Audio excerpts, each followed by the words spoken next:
everybody, today we are going to explain about vertebra, how to identify which vertebra is which. Well, basically here we will, the vertebra I am holding, it is about a thoracic vertebra, a typical thoracic vertebra. This is the anterior side of the typical thoracic vertebra, and this is the posterior side of a typical thoracic vertebra. Now, what are the parts of a typical thoracic vertebra? Let's study about them.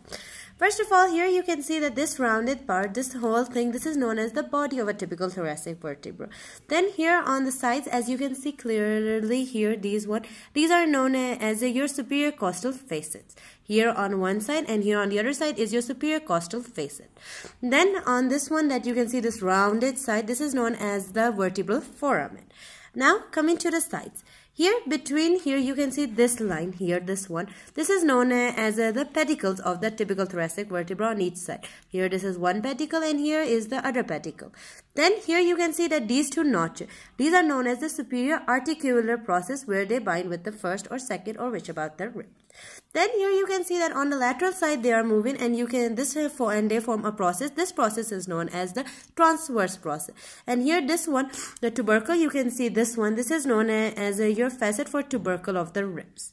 Then what you have, these are known as the superior costal processes, and here on the posterior side you have the downward, here you have the inferior articular processes. Then from the junction of the superior articular forces, you can see this one, these are known as the lamellas.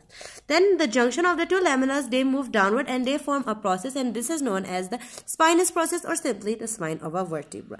And here the two pedicles, they move laterally and they form a process that is known as the transverse process. Now looking at the posterior side. On the posterior side you can again see the body here.